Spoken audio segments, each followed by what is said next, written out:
So this week we decided to do a Q&A. We have so many things going on, so many jobs that we're just rushing to get done. There's an amazing weather window to sail down to Mexico, and it's like very, very rare this late in the season to have this good of a weather window. So we couldn't put together the video that we wanted to put together, the quality of it. So we decided that we'd do a Q&A. We didn't ask for any questions because we weren't planning this. So we developed some questions for like a future Q&A, put in the comments. But yeah, we only want to put out really, really high quality videos when it comes to our sailing videos. And we just didn't have the time to put it together. Yeah, but we've been working crazy hard this past week. That's why we haven't had any time. We've also hardly had any sleep. We've been working on the driveline, the fuel, what else? Yeah. The rigging. The rigging. So many jobs. So many changes on Supernova. Yeah. So it's exciting, and we're excited to show you. We've got some great footage, but we just need a little bit more time to edit it. Yeah. Which we'll be able to do when we get out into the ocean, I think. Yeah.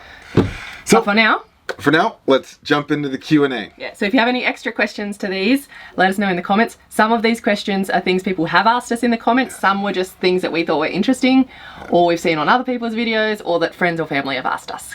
Okay. And if you don't like Q&As or what we do here, let us know and we won't do it again. Yeah. Okay. All right, first one.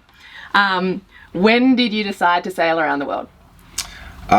I actually crashed my bicycle, and I was kind of sitting in bed for a little while, and I saw my first sailing catamaran, and I was just like, whoa, man, like these things are awesome. They could take you anywhere. And on the internet, yeah, you saw it. Yeah, I saw it on the internet when I was just sitting in bed because I was really sore. So I just, right from then, I knew it was going to happen. Not necessarily a catamaran, but I knew it was going to happen. So that's when I decided. I think it was like 4 years ago. Yeah. So we both decided completely separately before we knew each other, kind of. Actually, I think I had just met you then, but I had decided before that. I was like maybe 5 or so years ago. I went to Vanuatu in the South Pacific, close to where I live in Australia, short flight, and I met a Dutch couple on the island of Tenna, where there's an awesome volcano, and they had sailed all the way there from the Netherlands, and I spoke to them for a little bit, and I just thought it was awesome that they had done that. It had never crossed my mind to do anything like that, and I love to travel, and to think that you could just take your house with you and go sail around, like, I just thought that was awesome, and from then on I wanted to sail around the world. Yeah, all right, that answers question number 1. All right, next thing that we see a lot of this question around is why a catamaran, or why a catamaran versus a monohull? Yeah, so I'll answer this one, I think. When you're at anchor, there's just a lot more space, and from what we read, most of the time you're going to spend at anchor. Now, I think we've been different than most people. We've been making tracks, and most of our time has been spent underway, which is not, I guess, the usual. But we just wanted it for the space and for the stability. Monohulls have their pluses, catamarans have their pluses.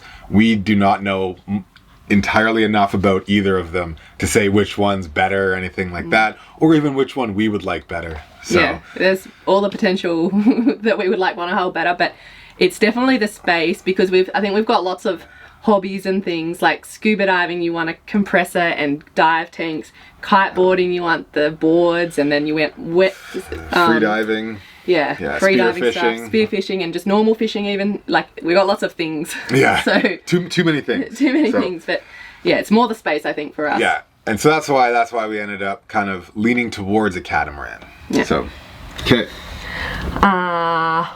So why did we go to Alaska first? We had quite a few comments saying either strongly that we shouldn't be going there at first, or that it was awesome that we were going there first. Yeah. Alaska was like our shakedown.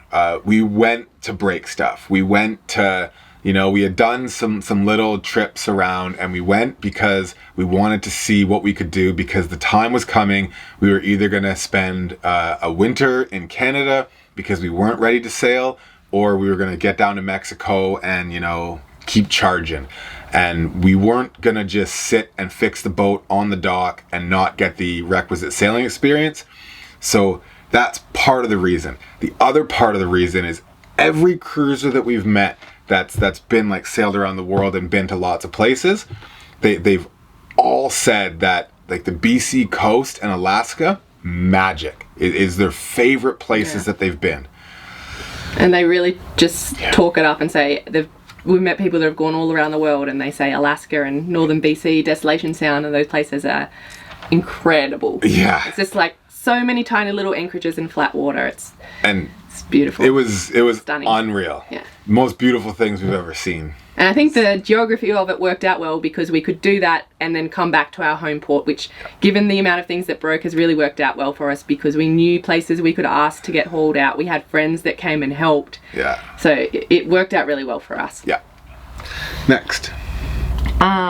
Where do we really, really want to go and see?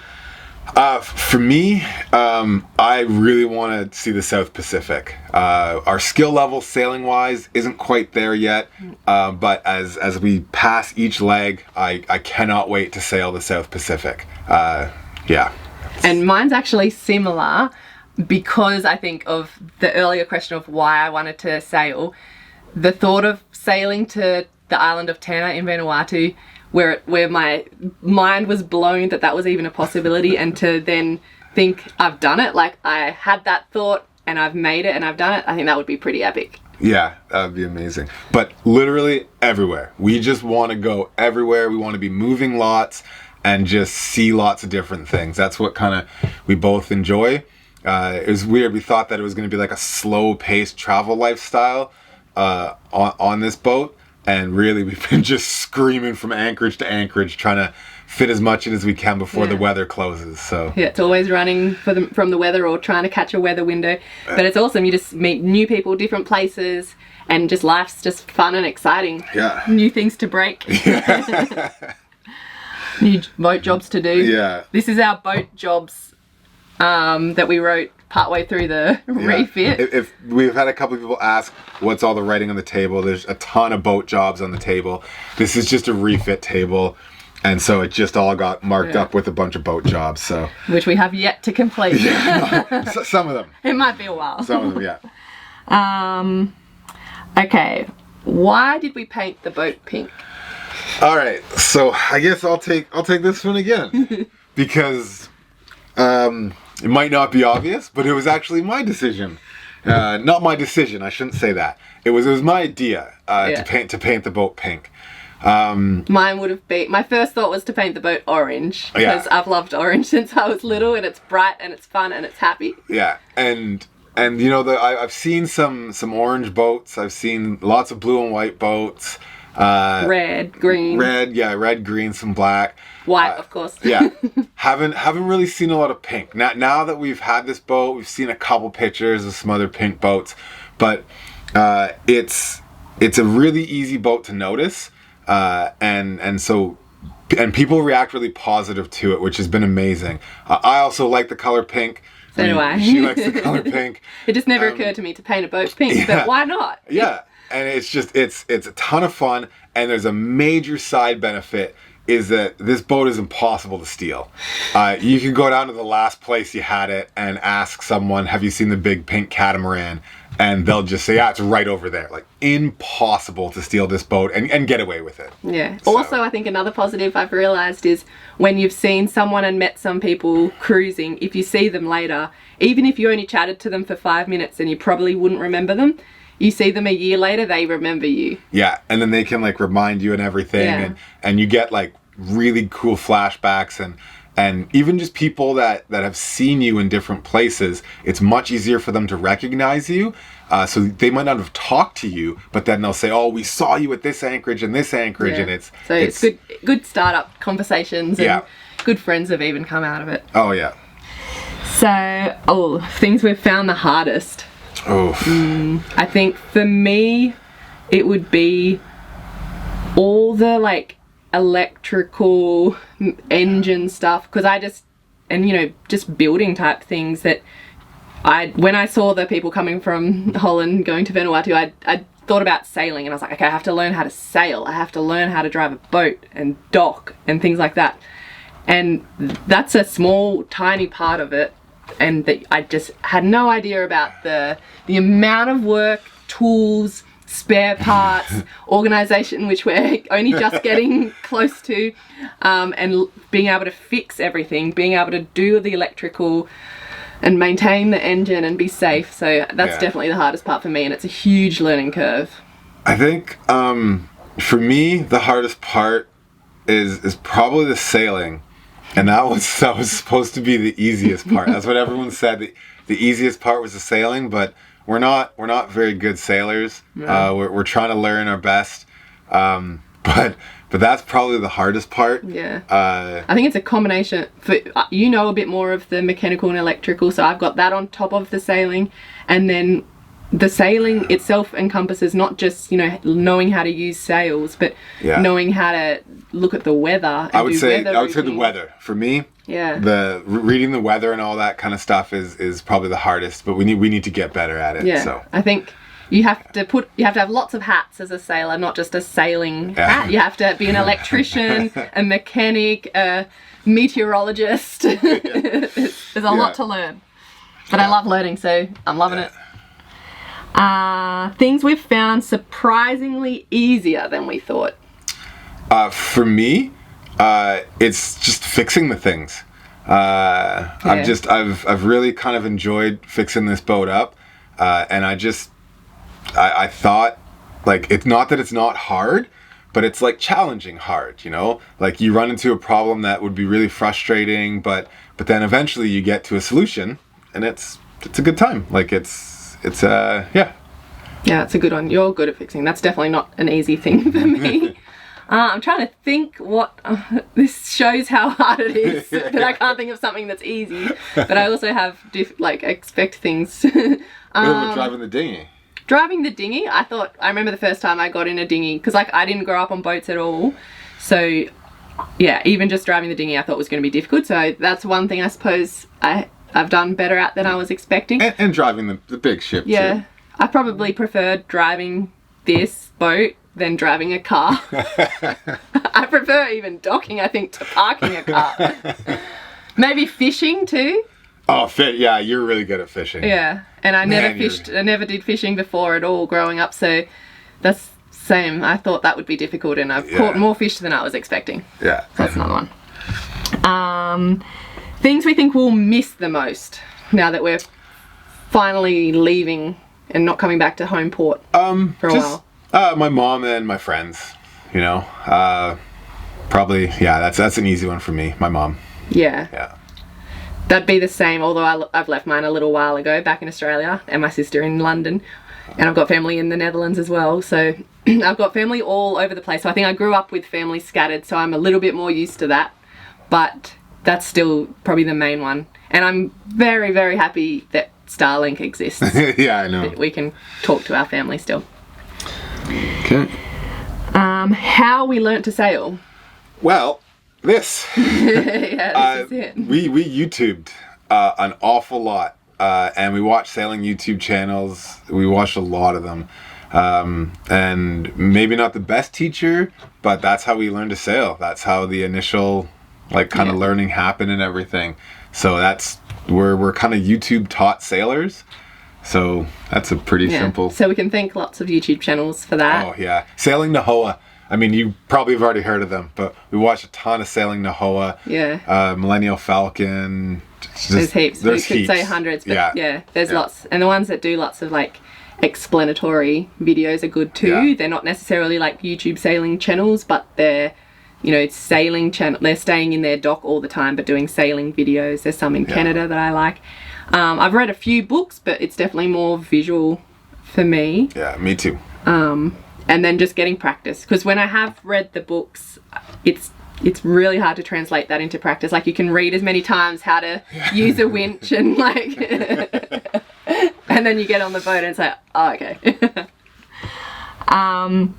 What's the scariest time we've had so far? Be the first night? I think it would be the first night. The double engine failure, there wasn't even really time to be scared. We had to be on it. We had to work. If you watch that video, if you look at our eyes, that we're thinking. We're trying to constantly figure it out. And so there wasn't really time to be scared. I think I was more kind of scared or like relieved or something afterwards.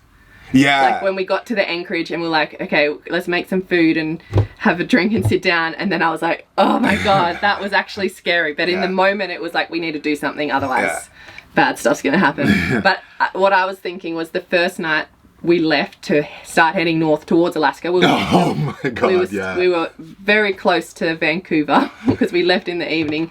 We got there and it was kind of storming and dark. We put the anchor down in somewhere we have never been and then got woken up really early in the morning by an air horn blasting. You was kind of still fully asleep, basically. Fully asleep but walking. And I was running out to see what it was. And thankfully, the guy in the boat near us was blasting it at us to warn us that we were dragging and we were getting very close to the rocks. Yeah. So that night, the next night, I had an anchor alarm installed on my phone. we had anchor alarms everywhere. There's so lots of things to stop that, and we haven't had that issue a single time more. No. When we pulled the anchor up that day, it was kind of wrapped, so I think the anchor had never actually properly taken hold. Just a big ball of chain wrapped around the anchor. Not even sure how it happened. It was my fault. But never since then. No, and I think the winds picked up again during the night, which is what kind of started moving us. But okay. Best place we've been to so far. Oh, that's hard. We've only been doing it not long, 2 months and a half or something. Haida Gwaii was amazingly beautiful. It was so rewarding because it was our first overnight sail. But we only stayed there for like 2 days because the weather was good to keep going up to Alaska. And then we're supposed to get bad for a week. Yeah. See, that's the thing. It's always the weather. Yeah. Dundas Island was great. Like, there's so many places that I think our experience was different in because we were like the only boat there. Or we did something that was cool, like we caught our first halibut there or something, and then that makes this place really special. I can't imagine this is all after 2.5 months, but after a whole year of traveling or going around the world, how could anyone ever say what place is their best? But speaking of which, I will say what place is my favorite. It just came to me. Baranof Hot Springs. Watching the bears catch salmon. On the way there, we caught a salmon. I caught my first halibut there. Yvette caught 1,000 other fish there. The hot springs were right there. That was a pretty cool spot. Yeah. And that was the furthest north we went, and then all went south after that. Literally. That was the last good moment. Not really. No, that was incredible. Yeah. All right, last question here. I guess Yvette can answer this one. Is Darcy always this calm? This was one specifically asked in a comment. Yes, the answer is literally yes. So we've gotten a couple of comments. Some people have said that they think that we're fake because we smile and we're not like freaking out. I don't think we ever freak out. I don't, for sure. If it's a scary moment and I'm smiling or laughing, it's probably just a nervous laugh. So. But otherwise, like, the thing is, I think we both realize that this is what we've been wanting to do for quite a long time now, and we're doing it. So even when things aren't going great, or we're doing 1,000 boat jobs, or I'm learning to fix an engine, which I never thought I'd be doing, or the anchor's dragging, as long as we're okay, then this is what we've chosen. So we're not going to be feeling sorry for ourselves. We're loving it. Yeah. Almost all the time is amazing.